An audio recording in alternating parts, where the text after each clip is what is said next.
귀한 찬양 감사합니다. 집사님의 찬양을 받으신 주님께서 이 시간 현장에서 또 온라인으로 예배하고 있는 우리 성도님들 말씀으로 우리 심령 속에 찾아와 주시기를 소망합니다. 성도 여러분은 약속을 잘 지키시는 편인가요? 이번 주가 6월 마지막 주인데 벌써 한 해의 반이 지나가고 있습니다. 연초에 스스로 다짐했던 약속들, 다짐들 기억나시나요? 잘 지키고 있으리라 믿습니다. 흔들리는 눈빛이 조금 보이는 것 같아요. 우리 앞뒤 좌우 앉아있는 성도님들 흔들린 눈빛을 보며 우리 격려하는 마음으로 담고 축복합시다. 사랑합니다. 축복합니다. 네, 하반기에는 우리가 더욱 힘을 내어 우리가 결심한 것들, 그리고 특히 주님 앞에 우리가 다짐했던 것들 힘있게 감당하실 수 있기를 소망합니다. 오늘 본문 말씀은 신명기입니다.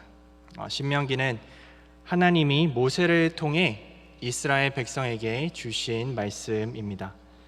신명기의 첫 독자는 광야 생활을 하고 있었던 이스라엘 백성이었습니다. 그들의 부모 세대는 하나님 말씀에 불순종해서 가나안 땅에 들어가지 못했습니다. 그 결과로 그들의 자녀 세대, 즉 오늘 신명기의 독자들은 광야 생활을 약 40년 동안 보내게 되는 것이죠. 그리고 이제 때가 되어 하나님은 이스라엘 백성을 다시 약속의 땅으로, 언약의 땅으로 인도하시기 위해 준비시키십니다. 언약 백성인 이스라엘이 그 가나안 땅에 들어가서 어떻게 살아가야 되는지, 하나님을 어떻게 사랑하고 이웃을 어떻게 사랑해야 되는지 신명기 말씀에 구체적으로 설명을 해 주셨습니다.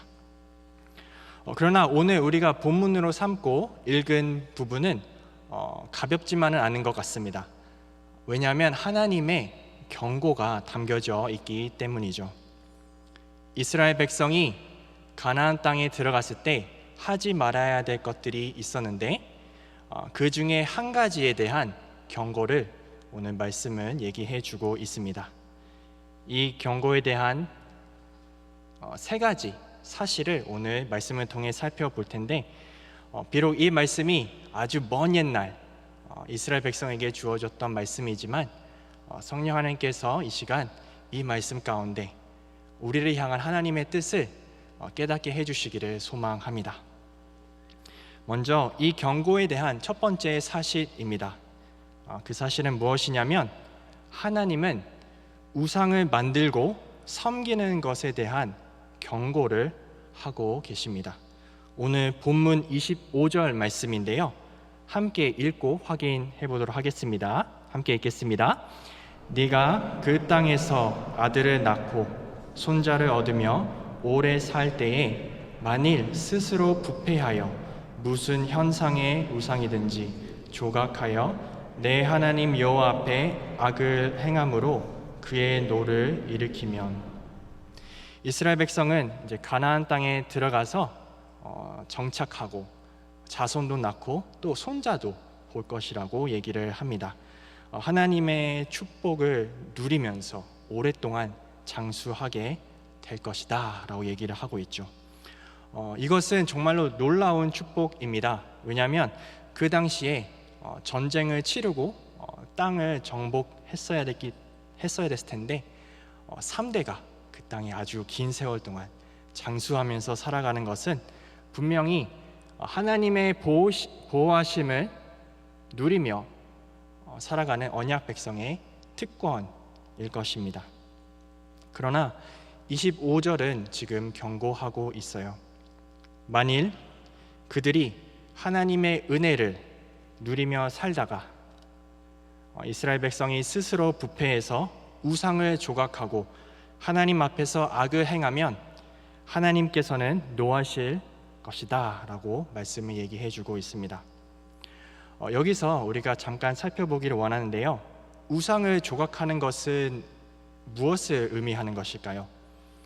문자적으로 이것을 보면 우상을 만드는 것, 그렇죠? 조각하는 것을 의미하는 것 같습니다. 세상에 존재하는 피조물을 신격화해서 신으로 모신다는 것이죠. 또 그것을 어떠한 모양으로 만들어서 경배하고 섬기는 것을 얘기하는 것 같습니다. 오늘 본문 4장 앞부분에 보시면 하나님께서는 하늘의 해와 달, 별, 그리고 하늘의 모든 천체를 바라봤을 때 미혹되지 말고 그것을 예배하고 섬기지 말아라, 우상 숭배를 하지 말아라 라고 경고도 하고 계십니다. 십계명의 첫 번째와 그리고 두 번째 계명이 언급하는 것처럼 언약 백성인 이스라엘은 유일하신 여호와 하나님만 사랑하고 따라가야 합니다. 그러할 의무가 있었던 것이죠. 그러나 만일 그들이 우상을 만들고 다른 신을 섬긴다고 하면 그것은 언약을 저버리는 행위이고 하나님께서는 따라서 노하실 것이다. 오늘 말씀을 얘기해 주고 있는 것이죠. 그러나 우상을 조각한다는 것은 보다 더 심각한 본질적인 문제가 들어 있습니다. 왜냐하면 우상을 만드는 것은 창조주 하나님을 제한시키는 행위이기 때문입니다. 창조주 하나님을 사람이 만든 피조물, 사람이 만든 조각에 제한시켜서 하나님을 제한시키는 그러한 교만한 행위이다. 성경은 얘기해 주고 있는 것이죠. 하나님은 초월하시는 존재이시기에 피조된 그 어떤 곳으로 하나님을 나타낼 수 없습니다. 사람의 머리로 하나님을 다 이해할 수 없을 뿐더러 하나님은 영이시기에 하나님이 어떻게 생겼는지 보지도 못합니다. 그러나 신의 산 금송아지 사건처럼 인간이 조각상을 만들어서 이것이 하나님이다, 이것이 우리를 인도하시는 신이시다 라고 하는 행위는 인간의 교만에서 비롯된 것입니다. 피조물인 인간이 무한하시고 초월하시는 하나님을 사람의 생각 혹은 조각상으로 제한시키는 것, 하나님을 내 마음대로 다룰 수 있다라는 그 교만에서 비롯되었다. 우리는 정리할 수 있겠습니다. 사랑하는 성도 여러분, 여러분은 혹시 집에 우상 혹은 조각된 우상을 모시고 예배하고 계십니까? 아마 없으실 것 같습니다. 그러나 우리의 마음이라는 집은 어떠합니까? 칼빈 선생님은 죄인된 우리의 본성을 설명할 때 우리의 마음은 우상을 찍어내는 공장과 같다라고 묘사를 했습니다. 하나님을 제한시키고 하나님보다 다른 것을 사랑하는 것이 어떻게 보면 타락한 인간의 아주 지극히 자연스러운 모습이다 라고 얘기하는 것이죠. 하나님은 지금 이스라엘 백성에게 말씀하고 계십니다. 너희가 약속의 땅에 들어갈 텐데, 거기서 복을 누리며 살아갈 텐데, 그것이 어느 순간 은혜와 또 특권으로 다가오는 것이 아니라 당연하게 여겨지고 가볍게 여겨짐으로 스스로 부패해서 하나님을 더 이상 두려워하거나 하나님을 더 이상 경배하지 않았을 때, 하나님 외에 다른 것을 사랑했을 때 하나님은 진노하실 것이다. 성경은 얘기해 주고 있습니다. 이 경고에 대한 두 번째 사실 이제 살펴보도록 하겠습니다. 그 두 번째 사실은 우상 숭배의 끝은 비참하다라는 것입니다. 26절을 보시면 우상을 숭배한 이스라엘은 그들이 얻은 땅에서 속히 망할 것이고 오래 살지 못할 것이라고 하나님은 말씀하십니다. 이스라엘은 하나님의 말씀을 지키지 않고 언약을 저버렸기 때문에 언약 백성으로서 누릴 수 있는 그 복을 더 이상 누리지 못하게 된 것이죠. 우리 27절도 한번 살펴볼 텐데 27절을 함께 한번 읽도록 하겠습니다. 시작. 여호와께서 너희를 여러 민족 중에 흩으실 것이요 하나님께서 너희를 쫓아 보내실 그 여러 민족 중에 너희의 남은 수가 많지 못할 것이며. 하나님은 아브라함을 택하셨습니다. 그리고 그를 통해 큰 민족을 이루어서 모든 민족에게, 열방에게 하나님의 복을 전하는 그런 통로로 삼으시겠다라고 말씀하셨습니다. 그 약속이 성취되어 가고 있는 과정에 하나님은 이스라엘이라는 민족을 자신의 소유로 삼으시고 하나님의 제사장 나라, 거룩한 백성으로 삼으셔서 다른 민족에게 복을 전하는 그러한 복의 통로로 삼으시기를 원하셨습니다.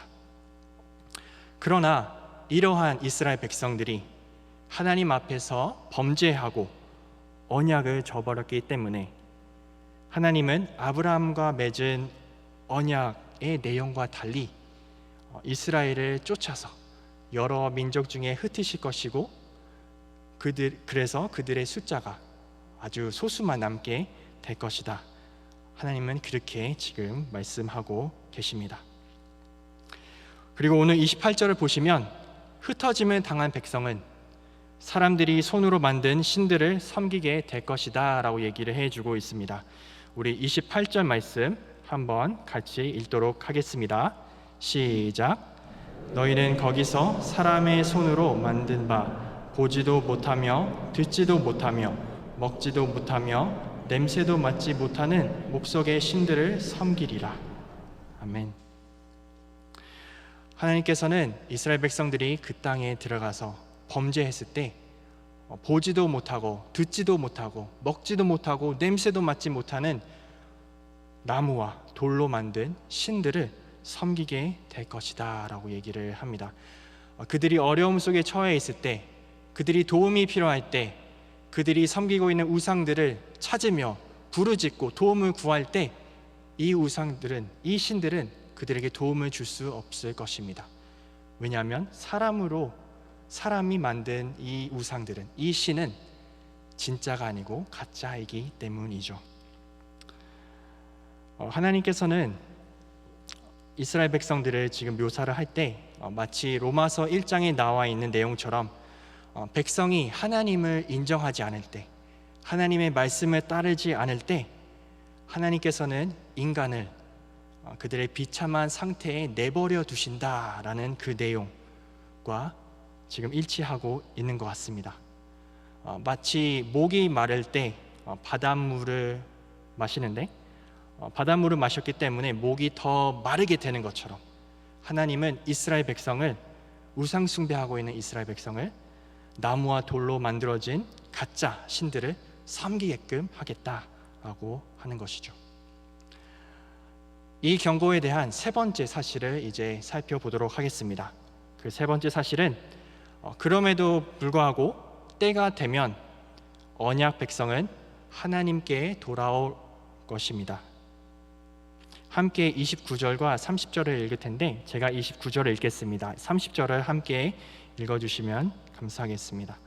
그러나 내가 거기서 내 하나님 여호와를 찾게 되리니 만일 마음을 다하고 뜻을 다하여 그를 찾으면 만나리라. 함께 이 모든 일이 내게 임하여 환난을 당하다가 끝날에 내가 내 하나님 여호와께로 돌아와서 그의 말씀을 청종하리니. 아멘. 하나님은 비참함 속에 있는, 비참함 가운데 있는 이스라엘 백성이 마음을 다하고 뜻을 다하고 하나님을 찾을 때 하나님을 찾을 수 있게 된다라고 말씀해 주고 계십니다. 마음을 다하는 것, 뜻을 다하는 것은 전 인격적으로 나의 삶을 하나님께 향하게끔 내가 하나님만 갈망하는 그러한 삶을 의미하고 있습니다. 예전에 우상 숭배를 했었다면 이제는 유일하신 하나님을 향해 유일하신 하나님만을 갈망하며 유일하신 하나님만 사랑하며 섬기는 모습을 얘기해 주고 있는 것이죠. 30절을 보시면 이 모든 일이 너에게 임했을 때라는 표현이 있습니다. 즉 우상을 조각하고 숭배함으로 하나님의 진노와 환난을 경험하고 나면 그 끝날에는 하나님의 진노와 환난을 경험하고 나면 그 끝날에는 하나님의 진노와 환난을 경험하게 된다. 하나님의 진노와 환난을 경험하고 나면 그 끝날에는 하나님의 진노와 환난을 경험하게 된다. 하나님의 진노와 환난을 경험하고 나면 그 끝날에는 하나님의 진노와 환난을 경험하게 된다. 하나님의 진노와 환난을 경험하고 나면 그 끝날에는 하나님의 진노와 환난을 경험하게 된다. 이스라엘 백성은 하나님께로 돌아올 것이다 라고 말해주고 있습니다. 더 나아가 이제 다시 하나님의 말씀을 청종하게 될 것이고 하나님과의 관계를 회복하고 다시 언약 관계에 들어갈 것임을 암시해 주고 있습니다. 탕자의 비유 아시죠? 둘째 아들은 아버지로부터 재산을 얻어냈습니다. 그리고 먼 타국에 가서 방탕하게 그 재산을 허비합니다. 모두 다 소진해 버립니다. 땅에 기근이 찾아오고 돈도 없고 탕자는 이제 돼지들과 함께 지내며 생활을 하게 됩니다. 만약 이 비유가 여기서 끝났다면 참으로 안타깝고 비참한 결말일 것입니다. 그러나 가장 비참한 그 시기에 이 탕자는 스스로 돌이켜 아버지의 집을 떠오릅니다. 아버지의 집에 품꾼들은 풍성하게 살고 있는데 나처럼 굶지는 않았을 텐데, 이렇게 생각을 하며 잠시 시간을 갖습니다. 그리고 이 탕자는 결단을 합니다. 다시 아버지의 집으로 돌아가야겠다. 일어서서 이제 돌아갑니다. 돌아가서 아버지와의 관계가 회복이 되어지고 잔치에 참여하게 됩니다. 마찬가지로 비참한 속에 있는 이스라엘 백성은 때가 되면 하나님을 기억하고 그를 찾게 될 것이며 회복될 것이라는 말씀을 오늘 성경에서 얘기해 주고 있습니다. 사실 이 말씀을 준비하면서 저 스스로가 조금 한동안 풀리지 않았던 부분이 있었습니다. 그것이 무엇이냐면 오늘 본문 말씀, 특히 29절, 30절에서 읽다가 보면 하나님께로 돌아가는 것, 하나님께로 돌아가는 그 원동력, 그 주체가 하나님께서 일하신다는 것보다는 사람이 주체가 되어서 하나님께로 돌아간다라는 것처럼 보여졌기 때문입니다. 마치 범죄한 백성이 원하기만 하면 아주 쉽게 하나님을 언제든지 만날 수 있는 것처럼 보여졌기 때문에 이 말씀 가지고 한동안 씨름을 했었습니다.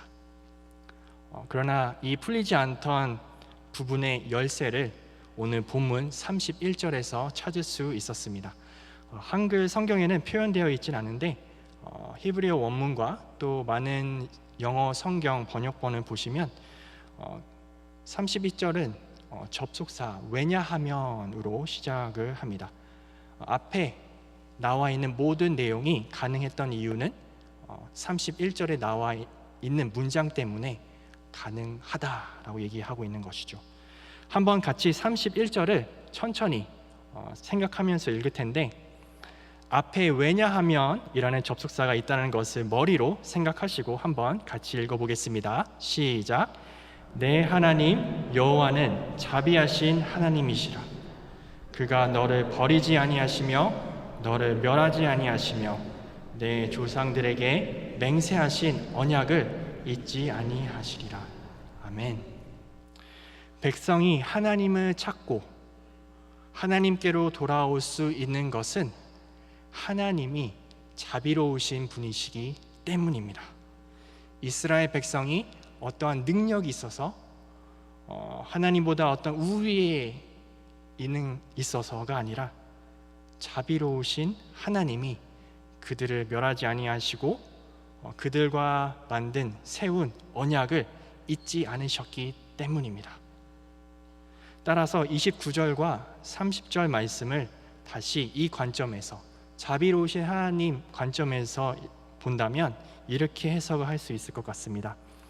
백성이 온 마음과 뜻을 다해 전인격적으로 여호와를 찾을 때 그들은 하나님을 만날 수 있겠는데, 그 이유는 자비로우신 하나님께서 그들을 만나 주실 것이기 때문입니다. 백성들이 환난 속에서 하나님을 온 마음 다해 뜻을 다해 찾고 도움을 구하며 부르짖을 때 하나님은 그들에게 다가가시고 그들에게 발견될 수 있도록 자신을 드러내실 것이기 때문입니다. 오늘 말씀을 우리가 새겨 듣고 이제 말씀을 한번 정리해 보도록 하겠습니다.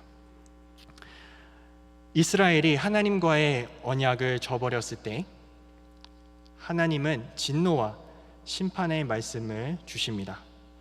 그래서 실제로 이스라엘 백성들이 가나안 땅에 들어가서 우상 숭배를 하고 하나님의 언약을 지키지 않고 범죄했을 때 하나님의 심판을 경험하게 됩니다. 그러나 자비로우신 하나님은 그가 사랑하시는, 그가 지극히 사랑하는 백성이 자신을 찾고 돌아오기를 원하십니다. 기다리고 계십니다. 하나님의 이름으로 일컫는 백성이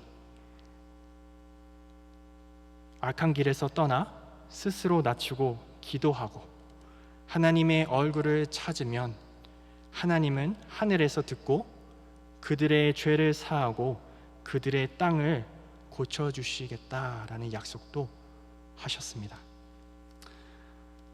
그래서 이스라엘 백성들이 가나안 땅에 들어가서 실제로 범죄하고 또 하나님의 심판을 경험하게 되지만 그들이 언제든지 하나님을 찾고 하나님의 도우심을 구하며 하나님의 긍휼하심을 구했을 때 하나님은 그들에게 다가와 주시고 회복해 주시고 구원해 주신 것을 성경을 말해주고 있습니다. 오늘 말씀이라는 이 거울 앞에 우리 성도님 여러분, 우리의 삶을, 우리의 마음을 한번 비춰보기를 소망합니다. 하나님보다 다른 것을 혹시 더 사랑하고 섬기고 있지는 않는가요? 하나님의 존재와 능력을 내가 제한시키고 내가 원하는 대로 마음대로 사용하려고 하는 그러한 교만한 마음은 없지는 않은가요? 아니면 예전에 하나님을 아주 뜨겁게 열정적으로 하나님 말씀을 지키며 따라갔지만 요즘은 조금 해이해지고 세상과 타협하며 점점점 하나님으로부터 미끄러져 멀리 떨어져 가고 있지는 않는가요?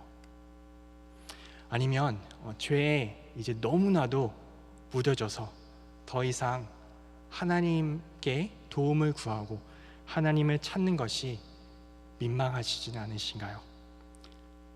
오늘 말씀은 자비로우신 하나님을 소개해주고 있습니다.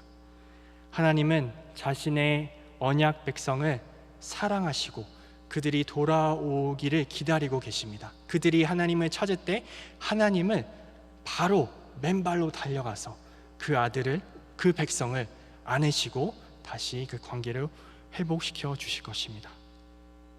하나님은 언약 백성을 사랑하십니다. 언약 백성이 하나님을 배반하고 하나님으로부터 멀리 떨어져 가고 하나님보다 다른 것을 더 사랑할지라도 하나님께서는 언약을 지키시고 사랑으로 기다리고 계신다는 것입니다. 그것을 가장 잘 나타내는 것이 우리에게 부어졌어야 될 하나님의 진노의 잔을 독생자 예수께 주셨고 예수님은 그 잔을, 진노의 잔을 받으셨습니다. 그 자비로우신 하나님 앞에 우리가 반응할 수 있기를 소망합니다. 하나님을 온 마음과 뜻을 다해 찾으실 수 있기를 소망합니다. 하나님께 부르짖을 수 있기를 소망합니다. 그래서 하나님의 놀라우신 회복을 누리는 우리 성도님 한 분 한 분 되시기를 소망합니다. 기도하겠습니다. 자비로우신 아버지 하나님, 범죄한 우리를 내버려 두시지 않으시고 찾아와 주시며 소망을 주심에 감사합니다. 우리 각 사람에게 주신 말씀들 우리가 붙들고 날마다 주님께로 더 가까이 나올 수 있는 우리들이 될 수 있도록 성령 하나님 붙들어 주시옵소서. 예수님의 이름으로 기도하옵나이다.